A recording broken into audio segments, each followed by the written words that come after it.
Hey everybody, here we are again, and it's a Young's barley wine, but we're not here to talk about it.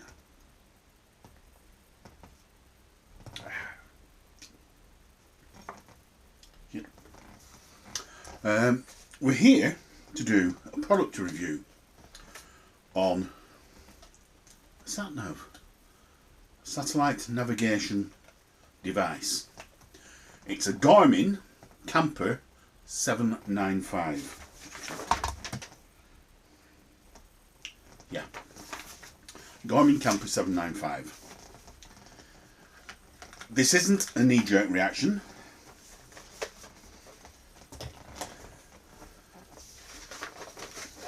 We had, for many years, a piece of paper that had dropped,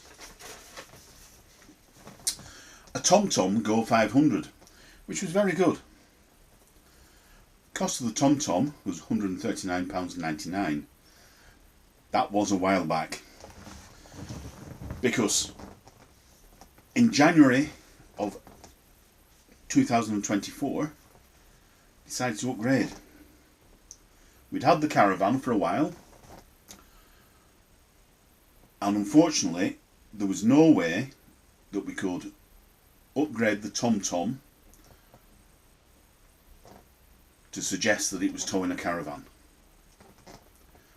We'd have to buy a new sat-nav. So that's what we did. We researched the subject, and the best one, allegedly, on the market was a Garmin Camper 795 at a rather whopping price of £359.99. So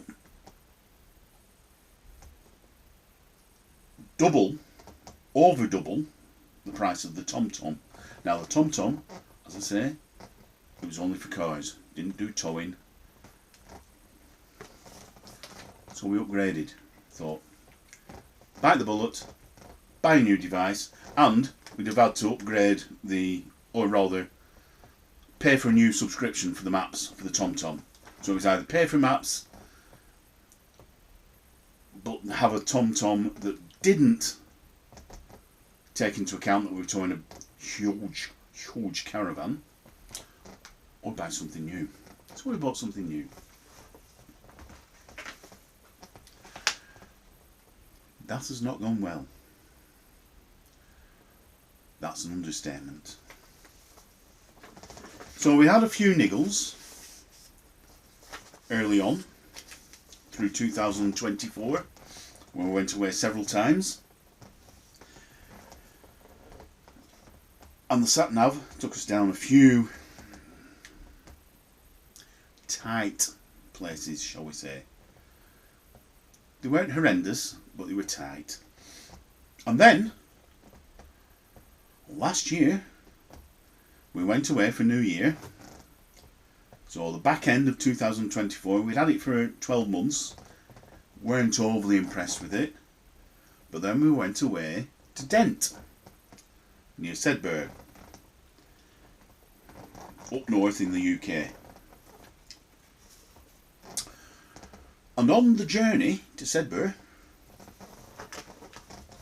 the Garmin Camper 795, don't know if I mentioned it's a Garmin, don't know if I mentioned it's a Camper 795 before, but it's a Garmin Camper 795, decided to direct us off the main road onto Brackensgill Lane. How fucking fantastic was that? I have never sweated so many buckets in about 20 minutes than travelling down what should have been a 5-minute journey. It was a single track road. There was grass growing down the middle of it in parts, and at one point there was a 90-degree bend through two huge, and I mean huge, stone gate posts, and at that point I had to reverse and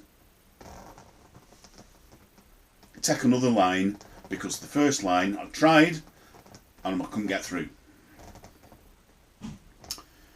When we finally got to the campsite, they asked us how we'd done, how the journey had been. And so I wasn't there. I was too busy looking for a beer, to be honest. So darling wife said to the camping people it was okay apart from the bit on Brackensgill Lane. And his jaw sort of dropped. He looked out of the window and he said, "You came down Brackensgill Lane with that?" To which wife said, "Yes." And he said, "You did well." And that's a local. So, not being overly happy with that fact, when we went home, it directed us to Brackensgill Lane again. Oh, I went, frick you off, we're going straight on. And the journey back between where we'd left the main road and come back onto the main road took us 5 minutes tops. And we've been 20 minutes on Brackensgill Lane. So it was 15 minutes longer. And not only that, but when I checked on Google Maps, to go Brackensgill Lane was actually longer than going on the main road. Bit shit. So I emailed Garmin.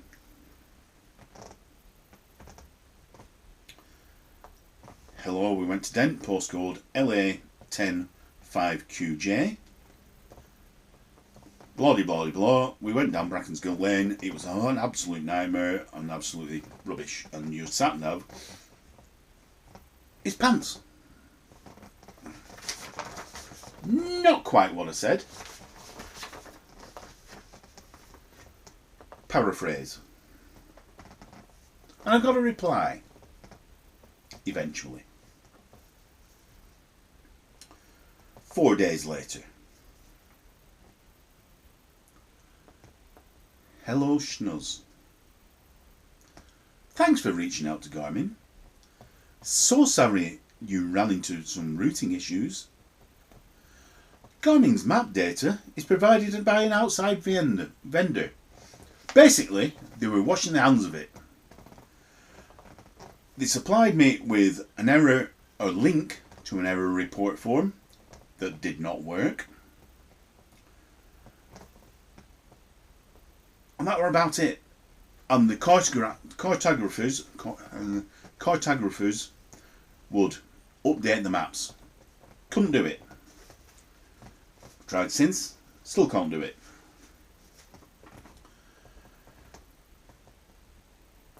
So I've tried. I tried reporting it elsewhere. I tried leaving feedback. Got nothing else back. Superb.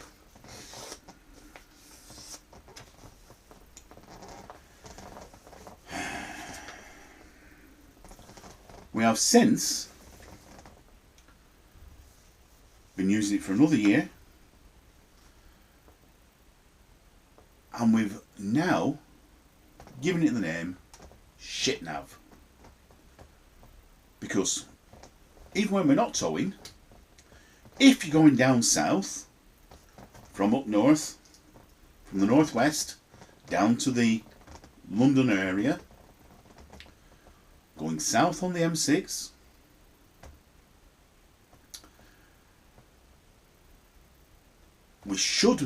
we know we should be going on to the M1 because we want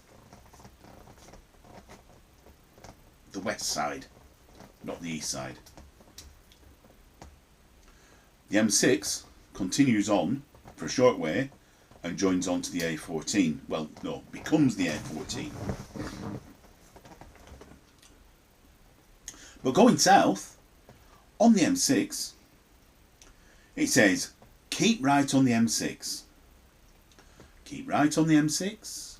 Keep right on the M6. Take the exit. Oh, for fuck's sake.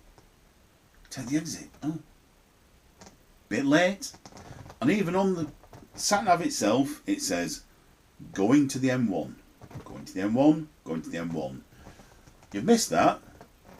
Should be going on to... Sorry, no. It says, going, M6, M6, M6, M1.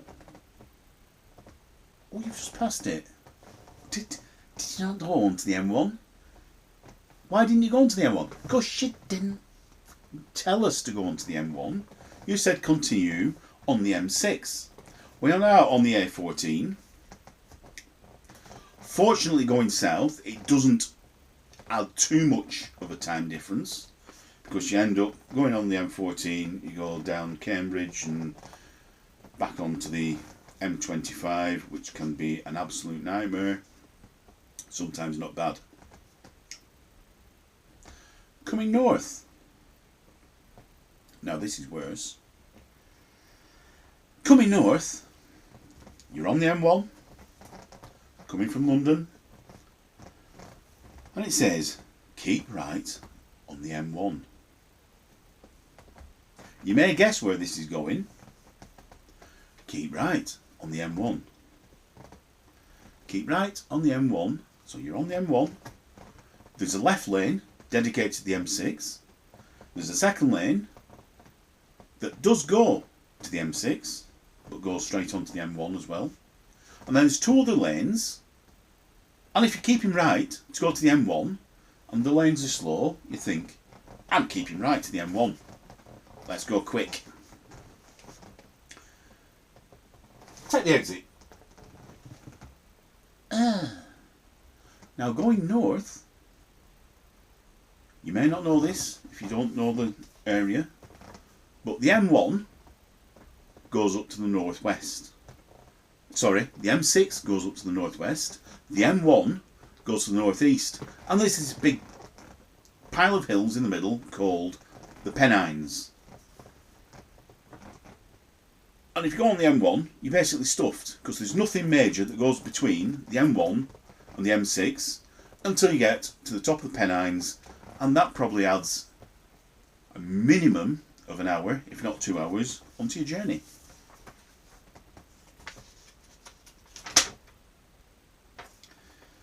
So, and it does say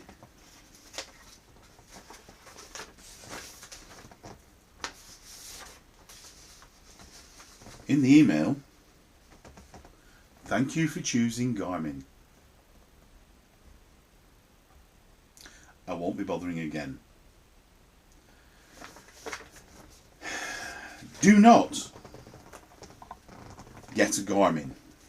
Certainly do not get a Garmin Camper 795. It's absolutely dog poo.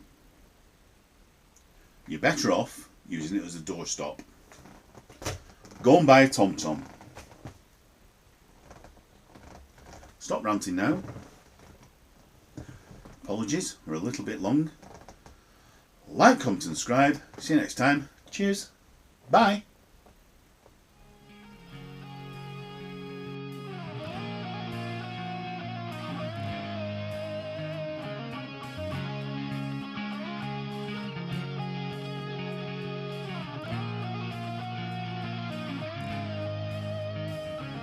Wake up.